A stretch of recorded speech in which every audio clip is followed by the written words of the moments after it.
On today's show, a deep dive into the Minnesota Wild and a breakdown of their top 10 prospects in a crossover episode with Locked On Wild.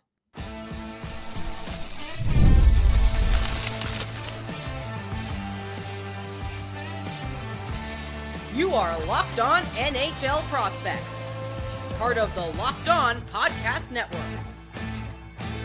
Your team every day. Hello, and welcome back to Locked On NHL Prospects, part of the Locked On Podcast Network, your team every day. On this show, we break down everything prospects related for you 5 days a week, Monday through Friday. I'm your host, Sebastian Heidt, the USHL scout over at Elite Prospects, and today we have an exciting episode for you all, especially if you are a Minnesota Wild fan, as we break down the top 10 prospects in the organization, highlighted by the likes of Zeev Buium, Jesper Wallstedt, and David Jiricek. There's a lot of star power, but also impressive depth in this prospect pool. And this is a crossover episode alongside Seth Toupal of Locked On Wild. So let's jump straight into the show. Today's episode is brought to you by FanDuel. Right now, new FanDuel customers can get $150 in bonus bets if your first $5 bet wins. On today's episode, Sebastian Heidt of Locked On NHL Prospects joins us as we take a look at some of the top prospects in the Minnesota Wild organization. Plenty of names that you know, and plenty of names that we'll be trying to get you to know a little better here on today's episode. My name is Seth Toupal, host of Locked On Wild, and joined, as mentioned, by Sebastian Heidt of Locked On NHL Prospects. Sebastian, glad to have you on the show here today. Perfect time to just get a little check-in on Minnesota Wild prospects with the Four Nations face-off underway. And, there's never a bad time to talk about the future of any team in the NHL. And especially a team that drafts like the Minnesota Wild does. I mean, there's a real collection of fun prospects in this pool. And I think that over the past half decade, we've just seen like a really consistent run of intelligent draft selections and pointed ones as well. Like the Minnesota Wild are very deliberate with what types of player they want to invest their assets into, including their draft picks. And I think it shines through in the players that we're going to be looking at today. You're going to see a lot of players that work hard, that are intelligent thinkers of the game. There's definitely that trend that goes through the entire prospect pool because that's what the administration as a whole values quite highly. So I know you put together a top 10 for today's episode, and so let's start with that, and then we'll talk about specific players throughout the rest of the episode. But I'm curious to get your thoughts as to what constitutes the top 10 of a very deep Minnesota Wild prospect pool. Yeah, I mean, I think it all starts at the top, and that's with a dynamic talent that could really be a star player in the NHL, and that has to start with Zeev Buium. I think that he is this season put some distance between himself and the pack in Minnesota's prospect pool as the top player. I think that a potential pairing of Zeev Buium and Brock Faber is the stuff of dreams, not just for Minnesota Wild fans either. I think just for fans of the game of hockey. Those are two just quintessentially modern, like 2020 style NHL defenders, and they think the game very well. They're not the biggest ones, but they have good leverage mechanics. They're not players that are easy to push off the puck. They're still quite resilient despite being smaller, and they have that elite level mobility and just the connective passing plays in the offensive zone that you see every top team having. And especially at the Four Nations faceoff now, we're really getting a front and center view at what the very best players in the world can do. And it's all about pace, it's all about quick passes, it's all about knowing where one another are going to be. And if you're looking from the blue line, I think a Faber and Buium kind of pairing has some kind of similarities to Canada's top pair and Colorado's top pair of Devontae's and Cale Makar in terms of how the players can play between one and the other, where I think Faber has a bit more of Devontae's in him, and Buium isn't as dynamic as Makar, but definitely has some of those traits in the offensive zone. So obviously that's going to excite a lot of Wild fans because Zeev is a player that we didn't expect was going to be available when the Wild drafted, and then all of a sudden, poof, he happened to fall to them, and they certainly benefit from it. From what I have seen, he had a fantastic season in Denver last year, and as you alluded to, Sebastian, he has really started to kind of build off of that and push towards just a strong finish. I'm super excited to see him. I think getting here at the end of the year, once the NCAA season is done, He I think it's has to. it's pretty He's evident that he's going to get at least a few games to see where he's at in his process. Absolutely. Like in the last 10 games, this player has not played less than 25 minutes, or he's played less than 25 minutes once in the last 10 games. And the last game he played 34-28. He's getting triple shifted at the college level. This has to be his final season. There's nothing left to prove. Who do you have at number 2? At number 2, I still have Jesper Wallstedt. I think Minnesota Wild fans will be rather painfully aware of the growing pains with this player this season, both in the AHL and the NHL. It's not been an easy year for the big Swedish netminder, but I still see a really intelligent, mechanically sound, athletic netminder, 6'3", 214 pounds. He's still just 22 years old. This is one of the things, like, yes, he had all this hype in his draft year because he did something that was unprecedented for a draft year netminder to, like, not just like do well, but play exceptionally well at the SHL level. 42 games, 908 save percentage in a draft eligible season just does not happen for goaltenders in a league as strong as the Swedish Hockey League.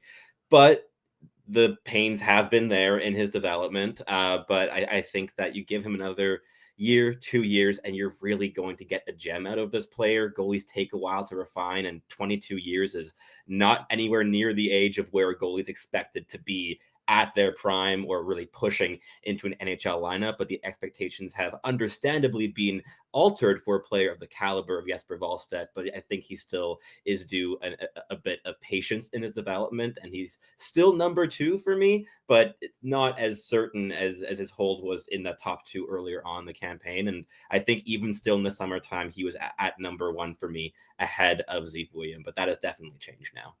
Yeah, it's interesting, the case with Jesper, because you look at the numbers in Iowa. He's battled some injuries this year.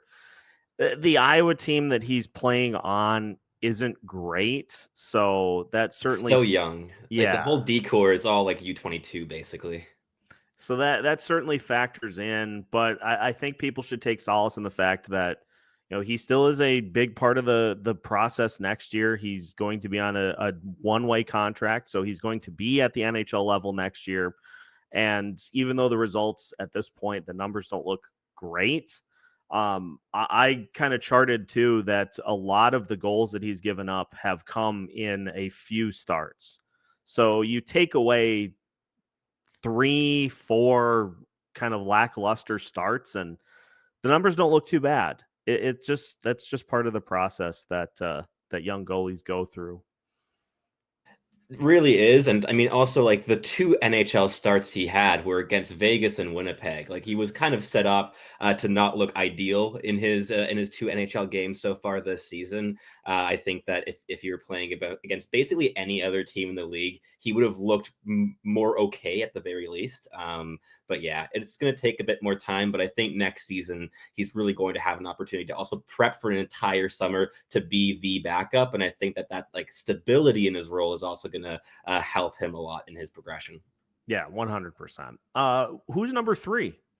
At number 3, I have David Jiricek. So I think also a player that perhaps Minnesota Wild fans are feeling a bit tentative on at the moment, not knowing exactly where to stand because he hasn't produced massively with Iowa or played really big minutes at the NHL level with Minnesota, but still a player that I think everyone that's watched, you can see the raw tools that he possesses. The wicked shot, the high-end anticipation, the aggression, both offensively and defensively, are really big assets. And I think that there's definitely hope for him to become the number 2 right D behind Brock Faber. And I really think it's going to benefit his development that there's not the pressure of him on him to be the number 1 guy on the right side. A number 2 role against like lesser competition where he can feed offensively, I think fits so perfectly for his style of play, especially if he's able to kind of develop alongside a player like Jonas Brodin, who can insulate him with his experience and intelligence, defensive responsibility, and mobility. That'll go a long way. Jiricek definitely still has to work on his skating a little bit. Like the stride's choppy. He struggles to catch back up to play when the puck gets past him. But there's growing pains here. But that's always been the outlook since his draft year. I don't think that his stock has shifted all that much since he was picked in 2022. There's still a very raw player with massive upside offensively. The flashes of playmaking creativity are the best among any defenseman in the Wild's prospect pool, including Zeev Buium. But the consistency is a question. And again, defensive mishaps and skating, there's the question marks that I think all the fans know at this point. But I think Iowa's a good place for him to develop. And I wish that they could maybe bring in a veteran to help insulate not only him, but the other like really, really young defensemen that are just entirely in that decor in Iowa. Yeah, it would be nice to get a little veteran help down there, but that's a topic for another day. We'll continue going through Sebastian's top 10 Minnesota Wild prospects list as we continue today's episode of Locked on Wild and Locked on NHL Prospects after this. Today's episode is brought to you by SelectQuote. In sports, having a winning strategy is everything. It's how the best teams make it to the Super Bowl, the World Series, and the Olympics. The same goes for life. Having a strategy like life insurance from SelectQuote can protect your financial legacy and keep your family's future secure. SelectQuote makes it easy to find the perfect life insurance policy. As one of America's leading insurance brokers with nearly 40 years of experience, they've helped over 2 million customers find $700 billion in coverage since 1985. What sets SelectQuote apart is their personal touch. Unlike other brokers that offer one-size-fits-all policies, their licensed agents tailor coverage to fit your unique needs. If you're in good health, and you might even qualify for same-day coverage of up to $5 million. No medical exam required. And it's more affordable than you think. You can get up to $1 million in coverage for as little as $20 a month. Get the right life insurance for you for less at selectquote.com/lockedonnhl. Go to selectquote.com/lockedonnhl today to get started. That's selectquote.com/lockedonnhl. SelectQuote. They shop, you save. Welcome back to today's crossover edition of Locked on Wild and Locked on NHL Prospects, part of the Locked on Podcast Network. We are your team each and every day, joined by Sebastian Heidt today as we continue to go through the top 10 list of Minnesota Wild prospects. Sebastian, we left off at number 4. Indeed. At number 4, we have a player that I think Wild fans are perhaps even more familiar with than the other names that we've mentioned here, because he's been playing extensively at the NHL level this season. That's Liam Öhgren, who has been playing excellently with the Iowa Wild. He's basically at a point a game this season there. And I think he's been really showing his offensive side at the AHL level and his defensive side in the NHL. And it is those dual realities that made him such an interesting prospect in his draft year campaign, and why they targeted him with the pick that they got for Kevin Fiala in that trade with the LA Kings. I mean, I think that's aged decently well. Brock Faber's a pretty important piece of the team at this point. But Öhgren's also a really, really important prospect in this pool with what he brings. Energy, leadership, intelligence. He's always in the right place at the right time. He takes up supportive positions in the defensive zone. He's always open as an outlet option in transition. Always sticks in those passing lanes, likes that little give and go kind of play, and plays with the kind of pace that Minnesota has been building their team to play with, which is also what I think will allow him to move up and down the lineup once he really gets settled as a full-time NHLer. He's been playing on like mainly the fourth line, but he's getting some games on like the third line, I believe, as well in the past month or so, where he's been able to show a little bit more of that like offensive nuance in his off puck movements and the spaces he occupies in and around the net front. He loves those dirty areas. So he's a player I see long term as a middle six option for the Minnesota Wild, who maybe in his best year could give you 25 goals, but is just going to be a consistent presence, bring energy at even strength, and also value both on the PK and the power play. A very versatile player that is maybe a little bit higher up the rankings here in terms of like pure upside than other options, but because he's already showing this ability where he is playing, I think he deserves to be in the top 4. Number 5 has some bigger top 6 upside. And I'd be curious to hear your insight on this player as well, because I think he's a kind of skill guy that fans get really excited about, and with good reason. Riley Heidt of the Prince George Cougars in the WHL is a high-end playmaker who plays with grit and energy. He can play some dirty hockey at times as well as an undersized guy who gets involved in the fray. And there's a reason that the entire organization basically branded him as a steal on draft day as soon as they made the selection. We saw how excited they were just announcing the pick in the first place. But what's your impression on Riley Heidt, and what would your hope be in terms of his actual NHL upside at the end of the day? I was pretty surprised that he was available for the Minnesota Wilds when they in the same draft that they selected Charlie Stramel, second round pick. I was like, I'm sorry, what? And he brings a tantalizing skill set offensively to the table. He has just an innate knack to create and to set teammates up in ways that just are really hard for the average NHL player to do. And the ability to carry the puck in, and his shot speaks for itself too. So he brings something that I think a lot of Wild fans were hoping could maybe even give the team a lift as early as this year, just because it's a team that has, more of the defense and the physicality than the shooting and the scoring skill. We did get a chance to see him in the preseason, and I think showed that there are areas in his game that he certainly can still work on. But as far as the skill, as far as the shot, as far as the playmaking goes, he's very close to being an impact player in those areas. It's just a matter of kind of rounding out the rest of the game. Exactly. And I think that Minnesota is the right organization to work through that with this player. Like, they're clearly invested in him. He's, I think, also very clearly invested in an organization that believes in him so highly. I think it's a really great fit. And give it a year or two, this is going to be a pacey middle six, like depth kind of scorer who with time could elevate himself in like a true top 6 capacity. But there's less certainty there than with other players like Liam Öhgren, for instance. But a player that I think has some similarities, but definitely brings a bit more of that like defensive solidity at number 6 for me is Danila Yurov, who isn't scoring at quite the same pace this year as he was last season in the KHL.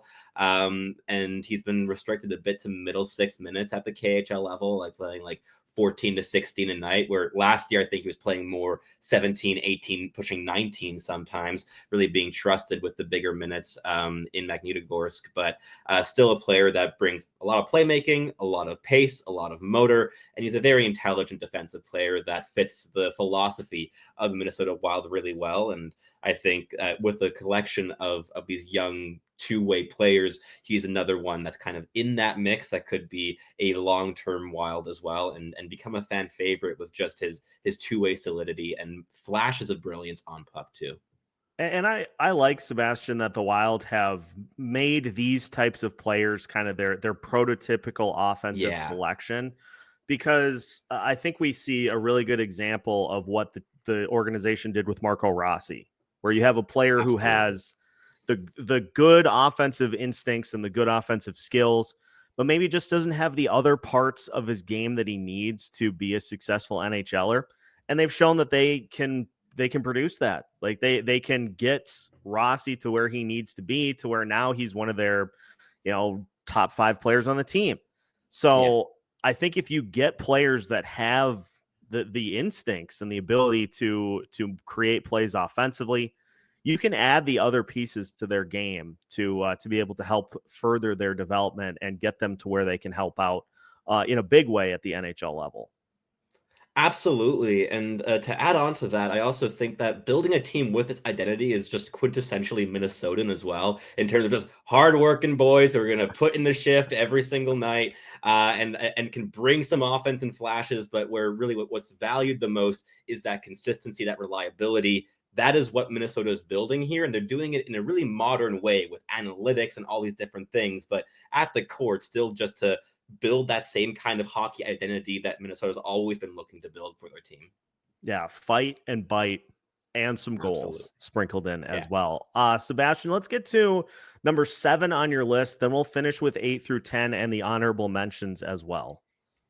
Absolutely. So at number 7, I have a completely different kind of player to like your fight and bite two-way wingers, and that's Ryder Ritchie, who was a second-round pick this past draft from the WHL. He got traded as well in the offseason. So he was a player that's been adapting to new circumstances with the Medicine Hat Tigers. But like, this is a team with the likes of Gavin McKenna, Andrew Basha. Caden Lindstrom's been out with injury all season, so he hasn't been adding to the roster this year. But there's a lot of talent on this team, and Ritchie was kind of brought in to be like the fourth head of that like four-headed dragon offensively, but hasn't quite found his footing this season. 48 points in 42 games. Good production, certainly, but it pales a bit in comparison to his teammates and the players that he is playing alongside. Gavin McKenna, for context, has 99 points in 48 games, so you maybe hope for some more secondary assists sprinkled in there for a player like Ryder Ritchie, but he still sits on 4th in team scoring. This has been a team that's just been carried by Oasis Wiesblad and Gavin McKenna offensively this season, but he's a guy with excellent handling skill, really great flashes of playmaking, but my question mark with him has always been those things work beautifully well at lower speeds, lower paces, but when he tries to hit that extra gear, tries to play through contact, it kind of falls apart a little bit. So he's a really raw player in my eyes, but he's also a guy he's an August 3rd, 06 birthday. So he was just a month and a half off of being eligible for the 2025 draft. So he has a bit of runway to develop into. He has some time. He's a player that's going to need at least like 3-4 more seasons, I think, to develop into an NHLer, but there's an outside shot at a top 6 piece at the end of that road. The fallback game, I still think, has to develop a little bit, but the raw puck skills are excellent. The shot is wicked. The playmaking is great. He can really become something excellent at the end of the day, but the reason he fell on draft day to 45th, despite having those flashes, is because a lot still has to come together here. Yeah, and the hope is that, the Brad Bombardier is pretty darn good at player development in the Wild organization, and this just screams like one of those picks that you just say, Brad, do your magic. Like, here's a guy that has a ton of potential, just needs to be molded a little bit. So I'm hoping that's the case for Ryder Ritchie, because I was a big fan of that pick too when it came in. Well, let's finish up. We'll finish 8 through 10 on Sebastian's top 10 Minnesota Wild prospects list. We'll also talk about some honorable mentions as we finish today's special crossover edition of Locked On Wild and Locked On NHL prospects after this. Today's episode is brought to you by FanDuel. When the game tips off, the NBA action is just getting started. And there's no better place than to get in on the action than with FanDuel, America's #1 sportsbook. With FanDuel, you can place live bets throughout the game, so even if you miss the opening tip-off or want to bet on a fourth quarter comeback, you can stay in the action. And if you're looking for a bigger payout, you can even combine your live bets into a same-game parlay. My favorite part about FanDuel is the fact that you can bet on awards at the end of the season. You can bet on individual games, whatever you're feeling. If you want to have a bet that you track the entire season, FanDuel can make that happen. If you just feel like tracking a couple of games on a Saturday, FanDuel can make that happen. Whatever your desires are, FanDuel is the right place to go. And right now, new FanDuel customers can get $150 in bonus bets if your first $5 bet wins. Just visit FanDuel.com to join today. That's FanDuel.com for your shot at $150 in bonus bets. Make every moment more with FanDuel, the official sports betting partner of the NBA. Final segment of today's special crossover edition of Locked On Wild and Locked On NHL prospects. Once again, we are your team each and every day. Seth Toupal and Sebastian High hanging out here. And Sebastian, we got 8 through 10 on your list, as well as the honorable mentions. So let's get to number 8. Absolutely, and honestly, I think you can take the forefront on this first player because you watched a whole lot more than I have in the last year of Marat Khusnutdinov, who's been playing entirely at the NHL level this season. And I caught a little bit of his last game where he played 20 minutes against the New York Islanders. He got an assist in that game. He's still a player I love to watch. The speed, the intensity, the style he plays. It's still taking a little bit of time, I think, to adapt to the North American style, and it hasn't quite gained that consistency just yet. But the flashes are there, and he's a player I would love to see really hit his gears and become a mainstay in the middle six long term. But what's been your impression of like this first season of Khusnutdinov in Minnesota? I think you nailed it because it seemed like for a while the bottom six just was lacking some offensive jump and jolt, and it led to John Hines kind of talking to a few individual players and making a couple of lineup changes, and then all of a sudden you see this game for Marat where he's pushing offensively and he's doing a great job of eluding players on the perimeter of the zone. And, for me in particular, pointing to that game and saying, there it is. It's just a matter of fully unlocking those offensive skills. I think it just comes down to a confidence issue. And not to say that Marat doesn't have enough confidence. He certainly exudes confidence as a player, but you're going up against the best of the best in the NHL. And sometimes players just get a little unsure of themselves and don't really know, well, I could maybe do that against this player, but not against this other player. If he can get to a point where he consistently just pushes offensively, that's going to marry quite nicely with, I think, a pretty solid defensive game that he brings to the table. I would love to see him get to a, middle six or third line type guy that can be a penalty kill ace too, because the speed that he brings to the table just screams penalty kill for this team at some point. It reminds me, like, as somebody who grew up in Montreal, a lot of like Paul Byron as a player, stylistically, of just having that breakaway speed, but that intensity, that bite to play on the PK and be really effective in that role, defensively speaking, but also being able to turn the tide and just launch up the other direction. It's a really fun ace to have up your sleeve as a hockey team for sure. Yeah, it's just a matter of him just showing those offensive skills a little more consistently, Yeah. and when he does that, he's going to take off. I think he has shown, defensively and otherwise, that he certainly is capable at the NHL level. It's just a matter of getting the offensive game to match. Yeah, for sure. I fully agree with you on that. And I think a player that has almost a similar storyline there in terms of needing to get the offensive game to match the defensive display is Charlie Stramel, if we're looking at the NCAA, a player that had a difficult time at the University of Wisconsin for 2 seasons, both in his draft year campaign and then even more so last season in his D+1. I mean, 8 points in 34 games as a forward, drafted 21st overall. And that being your D+1 production is not ideal, but it has to be said, University of Wisconsin, not a great place to be developing, especially prior to this season. I think it's gotten a little bit better this year with a big turnover in terms of like the coaching staff in that program. But the last 2 years were really tough to watch, and Stramel suffered a lot from that. But he's an intelligent playmaker. He's 6'3", 223 pounds. He's really big and physical, tough to play against. There are flashes of intelligence defensively, being able to really shut things down in his own zone.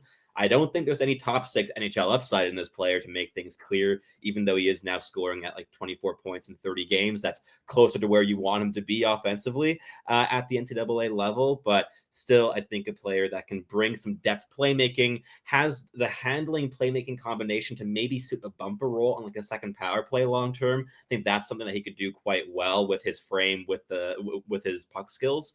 But I think maybe a specialist in that role and a bottom six shutdown center is entirely possible and feasible with this player. But I'm glad things have rebounded a little bit for him this season. And Michigan State University is a great place to be developing as a player. So it's a big difference for him, not just for this season, but for his longer term outlook. But to wrap up the top 10, the last guy is like the complete opposite of Charlie Stramel. It is a tiny little defenseman by the name of Aron Kiviharju, who I think every Wild fan was endeared by the fact of him going up after being selected and saying, "I am your steal of the draft," and fully believing it. The confidence of this player is fantastic. I had conversations with an NHL scout after the draft of a team that did not pick him, and he went on and on and on, gushing about how this was by far the best character interview of this draft, maybe even the last couple drafts. Like a human being that every single team would have fallen in love with how competitive he is. So on the human side, I think a player that Wild fans should be elated to have in their organization. And he's stayed healthy this year. That's been the main thing in Liga with HIFK. He has 14 points in 43 games. Nothing outstanding in terms of production, but he's playing just reliable third pairing minutes. He's getting his feet in the water, he's getting his body back in just full on game shape after missing much of last year. And I think he's a player that has some real puck moving potential in like a bottom pairing capacity, or if things really break well as a number 4. Like if everything goes great in his development, this could be your mobile puck moving alternative to David Jiricek on a second pairing. But a lot would have to break right for both players for that to be the outcome, obviously. But I think there is that kind of potential, and that's why he's the last player in my top 10. Yeah, and even if he doesn't quite hit that fourth defenseman role, even if he becomes a reliable puck moving third pairing defenseman, that would be perfectly fine from a skill set standpoint. And the intelligence and passing skill are top tier with this player. Those both, like last year in my valuation and a lot of other scouts' valuation, passing and intelligence were first round caliber quite easily.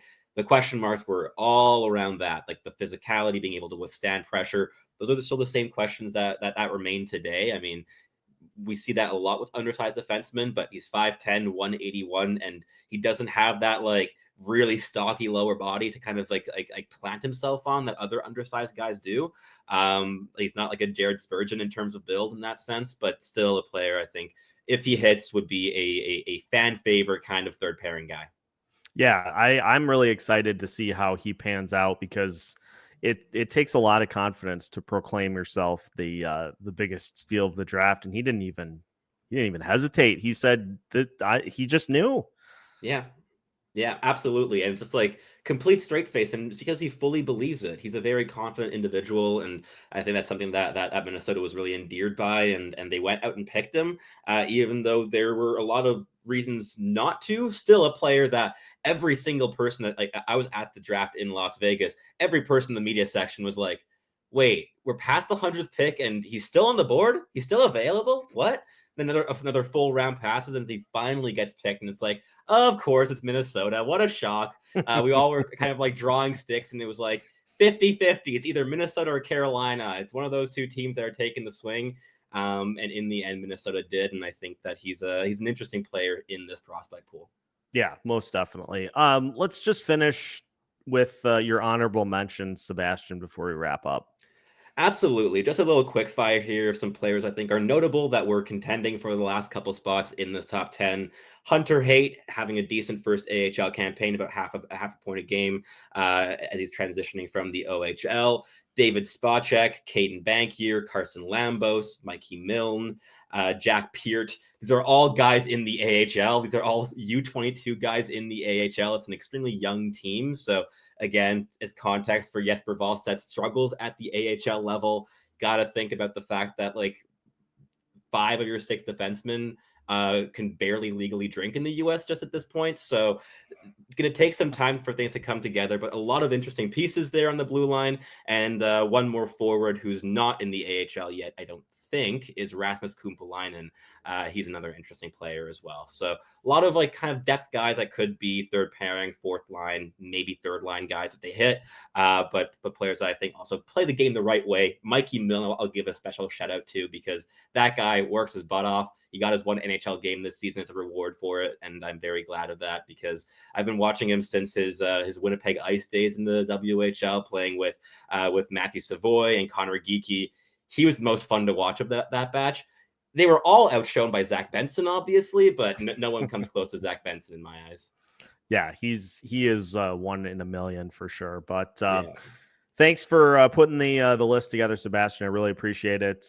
Great to get your insights onto these Minnesota Wild prospects. And if listeners are intrigued to hear more, especially as we gear up for the draft, it's hard to believe that in a few months we're going to be in draft season. We're already in draft season, but we're going to be in draft mode here in a few months. So make sure to check out Locked On NHL Prospects so you can hear more as we get closer and closer. But make sure to subscribe to both shows, both Locked On Wild and Locked On NHL Prospects, so you don't miss out on any new episodes throughout the week. And you can find both shows as part of the Locked On Podcast Network every Monday through Friday.